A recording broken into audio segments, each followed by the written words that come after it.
Hi, Hi. welcome back. So you now know how to build up the basics of your Valley 4 factory, and you know the best teams to use with your favorite 6-star DPS unit or maybe your Heavy Venom. Then let's take a look about how you and your operators progress into the endgame in Arknights Endfield, the most important factory build in Wuling, and what content awaits you afterwards. Now if you're yet to start playing Arknights Endfield, go click my link in the pinned comment and let's start building some factories. Now let's get on to it.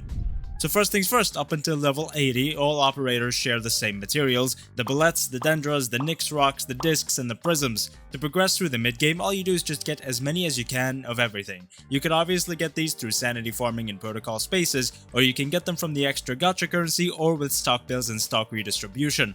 Be careful though, because once you hit level 60, you stop using combat records and start using cognitive carriers. Don't think of farming a few extra by accident as a waste though, because Endfield incentivizes you to build as many characters as you can for your Dejong cabins up until level 60 to max those out. So when you enter the endgame, you have to start using different materials that are actually still more or less the same for every operator. Each operator will use these materials for either promotions, talent mastery, or their weapon. For example, Lastrite uses the quadrant filling fluid for her talent masteries, while Snowshine uses them for her promotions. So again, farming a few extra of one material on accident is not going to be a waste of sanity, neither in real life nor in game.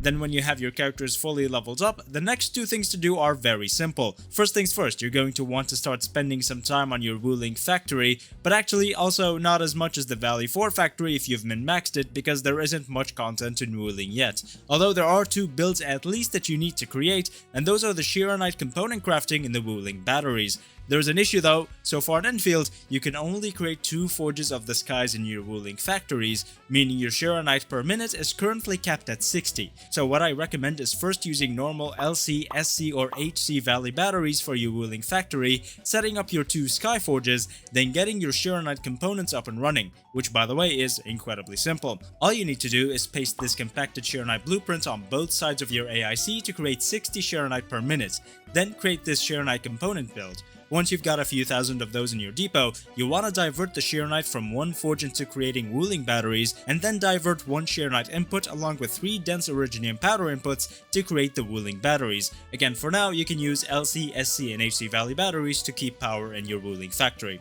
With these, you can probably do everything you need to do in the game so far, so I wouldn't really do much in Wuling past this unless you really want to min-max your factory, which honestly, after I run out of content in the game, I probably will do as well because it's super fun. What you want to create when min-maxing is simply the syringes, but so far I haven't done that, so I don't have a tutorial for that for you. The Wuling batteries and Xiranite components are enough to get your stock bills and gear materials up and running, so this is enough for now. Then you have 2 more things to do, which are going to be a real grind for the endgame content in Arknights Endfield, which are the gear artificing and weapon essences. Gear artificing is mega easy to understand. All you need to do is keep a steady supply of Xiranite components and Wuling stock builds at the ready, so you can craft hundreds of pieces of gear, so you can upgrade your current gear pieces. You can find the artificing material in the Wuling stock redistribution, and of course, you can also get gear set schematics to let you craft the locked gear aside from the ones you find while exploring. Honestly, I don't know why the artificing material has a limit. I'm sure we're going to get hundreds more once we can upgrade our stock redistribution terminals and Wuling past just 1 up to 2, but hopefully we'll get an infinite stock option because having a limited amount would suck pretty hard. So either way, all you do to get the best gear set for your character is find one that matches their kit the best. For example, this set right here is Lava Cake's best set, but you also have to find the gear pieces with the stats that best fit the operator. And best case pieces would be ones that give a big boost to the operator's main stat and a medium boost to their secondary stat, while also taking care of the third stat as well. As a reminder, the yellow highlighted stat is the main stat and the grey one is the secondary stat. The ones blacked out are almost completely unimportant. There aren't perfect sets for everybody just yet, not even Lava Cake, so you have to wait until Endfield drops more sets. Not having RNG gears means we have to work with what we have, and while this is a bit disappointing, the game is balanced around this fact right now, so there is no need to complain, just wait for more gear sets. You can go to Artifice gear right here in your valuables inventory, and you'll need one of the artificing materials and a second piece of the same one you're trying to upgrade.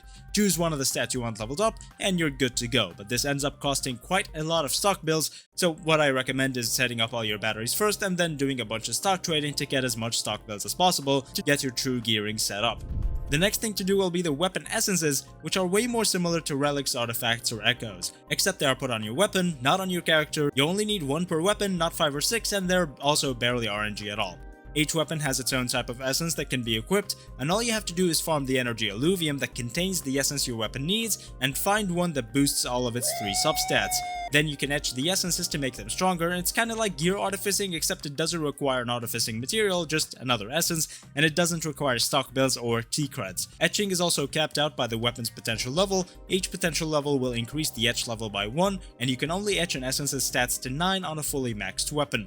I only recommend farming your weapon essences once you've built up all the characters you need, because in my experience, you can still do a shitload of damage without having to farm up weapon essences. Of course, weapon essences are farmed at the permanent energy alluviums, and to make your life 10 times easier, you should set up your gun towers around them to get the ability to AFK or do them 10 times faster than without. The most powerful towers are of course the purple rarity ones, crafted with steel parts which are very simple to create. There is a way to engrave your own stats on the essences too, so if you have even more stock builds to waste, just buy these engraving permits and etch what you need on your weapons. This is the best and most streamlined gear system so far, and I love it. I still prefer systems like Battlecats and Arknights where RNG gear isn't a thing at all. However, Arknights Endfield is a game with hundreds less units, and they need something to keep the player farming every day that isn't the factory. This is the perfect middle ground. So, to recap, once you finish the mid-game stage, you have to create your Xiranite components, then divert one forge to create batteries instead of components, mainly for power and stock builds, which you'll need a lot of to artifice your gear. Then you'll need to farm weapon essences, which you should only do after fully maxing out all your characters, and remember to set up your gun towers. And just as a further side note, you don't need to unlock mastery for all your characters. The marks of perseverance are quite rare so far, at least until we get more endgame and event content. Speaking of which, there will be 3 endgame-esque modes in Arknights Endfield by the end of version 1.0, and as of creating this video there's only one, which is Edge Space Salvage. Soon Umbral Monument will open up, which I guess you can call Endfield's version of the Spiral Abyss. This is going to be the main endgame content for Endfield for a while, which is a bit unfortunate because I really want something that is more like Arknights' endgame content. However, I'm gonna have to try out Umbral Monument when it comes out, so right now I can't really complain about anything. I just have very little hope of it actually being a proper good endgame mode.